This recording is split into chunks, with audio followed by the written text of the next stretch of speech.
নমস্কাৰ বৰ্ষাছ ফুড কৰ্নাৰলৈ সকলোকে স্বাগতম জনাইছো আৰু আগন্তুক ভোগালী বিহুৰ শুভেচ্ছা জনাইছো। আজি এবিধ লাৰু ৰেচিপি লৈ আহিছো। জিবিধ লাৰু পিঠাগুৰি, বাদাম, তিল আৰু গুড় দি বনাইছো। লাৰুবিধ খুবেই সফট আৰু টেষ্টি হয়, মুখত দিলেই পমি যায়। ভাবিলো ভোগালী বিহু উপলক্ষে লাৰুবিধ বনাও আৰু আপোনালোকৰ লগতো শ্বেয়াৰ কৰো। আশা কৰো লাৰু ৰেচিপিটো আপোনালোকে ভাল পোৱাৰ লগতে বনাইও চাব আৰু আলহী অতিথিক খুওৱাৰ লগতে নিজেও এবাৰ খাই বিহু উপভোগ কৰিব। তেন্তে আহক ৰেচিপিটো আৰম্ভ কৰো। লাৰু বনাবলৈ সামগ্ৰীসমূহ লৈছো। মই 1 কাপ গুড় লৈছো, 1 কাপ বাদাম, আধা কাপ জহা চাউলৰ পিঠাগুৰি, আধা কাপতকৈ কম বগা তিল লৈছো। আপোনালোকে ইচ্ছা কৰিলে বেছিও ল'ব, আধা কাপ মান জোখত লৈ ল'ব পাৰিব। আৰু অলপ ডাব নাৰিকল ৰুকি লৈছো। ইয়াত ইচ্ছা কৰিলে আপোনালোকে বেলেগ ড্ৰাই ফ্ৰুটছো ব্যৱহাৰ কৰিব পাৰে।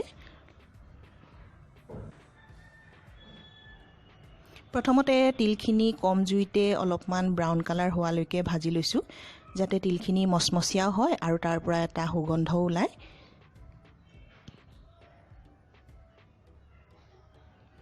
ইয়াৰ পিছতে বাদামখিনিও ৰোষ্ট কৰি ল'ম মচমচিয়া হোৱালৈকে। ভালদৰে কম জুইতে ভাজি থাকিব লাগিব। মচমচিয়া ভজা হ'লেহে বাকলিখিনি গুচাবলৈ সহজ হ'ব আৰু বাদামৰো আচল টেষ্ট এটা আহে ভাজি ল'লে।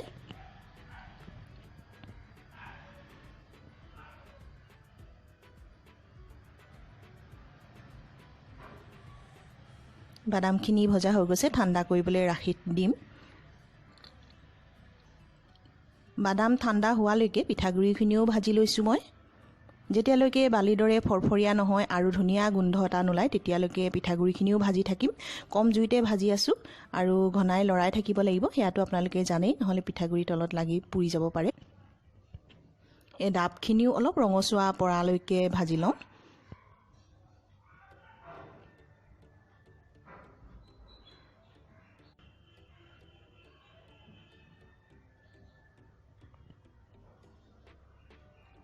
বাদামখিনি ঠাণ্ডা হোৱাত বাকলিবোৰ হাতেৰে মোহাৰি এৰুৱাই লৈছো।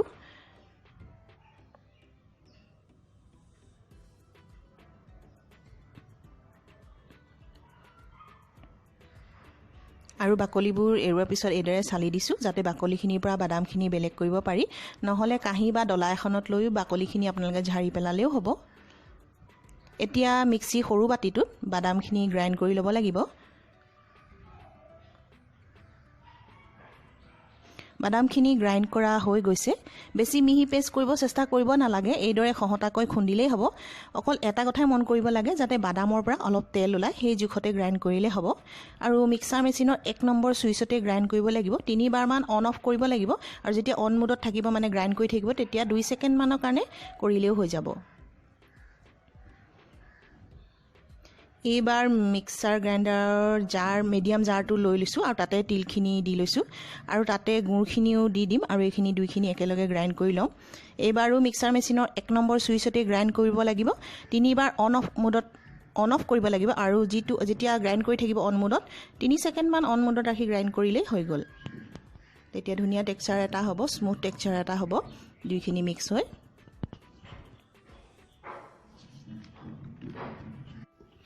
এয়া এইখিনি গ্ৰাইণ্ড কৰি লওঁতে এনেকুৱা হৈছেগৈ, দেখিছেনে?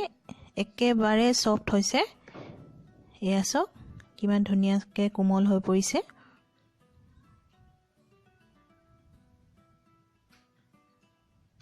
এতিয়া এইখিনি মই এটা বাউলত লৈ ল'ম আৰু লগতে ল'ম মই বাদামখিনি, যিখিনি মই গুড়া কৰি ৰাখিছিলোঁ সেইখিনিও লৈ ল'ম।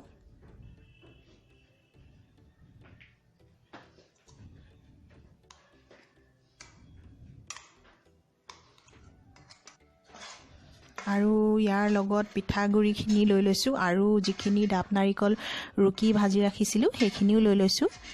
গোটেইখিনি একেটা বাউলতে লৈ লৈছোঁ, কাৰণ গোটেইখিনি একেলগে সানি লাৰু বনাব লাগিব। আৰু ইয়াতে মই আধা চামুচমান গৰু ঘিউ দি লৈছোঁ, যাতে আৰু অকণমান সোৱাদটো বাঢ়ে। এয়া একেবাৰে অপশ্যনেল হয়, আপোনালোকে গৰু ঘিউ নিদিলেও হ'ব। মই চামুচ এখনেৰে অলপমান মিলাই লৈছোঁ, কিন্তু চামুচখনেৰেতো ভালকৈ মিলাব নোৱাৰি, গতিকে হাতেৰে ভালদৰে মিলাব লাগিব আৰু লাৰু বান্ধিব লাগিব।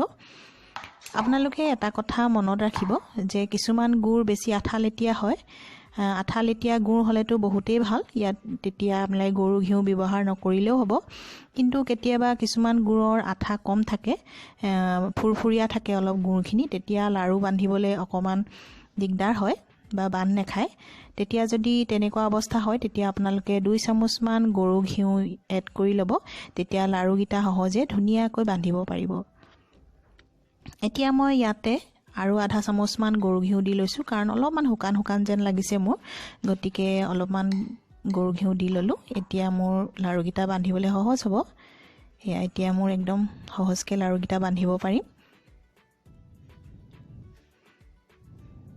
এয়া মই প্ৰথম লাৰুটো বান্ধি আছো এয়া সব কিমান সহজে কিমান ধুনীয়াকৈ লাৰুটো বান্ধ খাইছে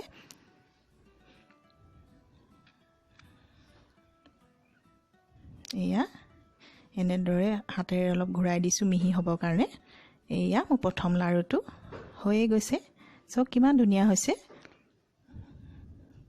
তেনেদৰে বাকিগিটা লাৰু বান্ধি লম মই আপোনালোকে এনেদৰে এই বিহুত বনাই খাই চাবচোন বহুতেই বঢ়িয়া হয় খাবলৈ লাৰুগিটা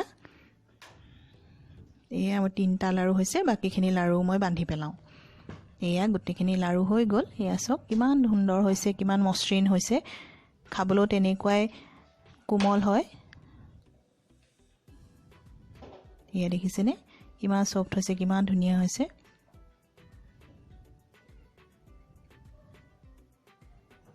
এয়া আমাৰ লাৰু ৰেডি হৈ গৈছে আশা কৰো আজি ভিডিওটো আপোনালোকে নিশ্চয় ভাল পাইছে যদি ভাল পাইছে প্লিজ লাইক কৰিব কমেন্ট কৰিব আৰু শেয়াৰ কৰিব আৰু লগতে মোৰ চেনেলটো সাবস্ক্ৰাইব কৰি ল'ব তেন্তে আজিলৈ আহো পুনৰ নতুন ভিডিওৰে আকৌ লগ পাম বাই বাই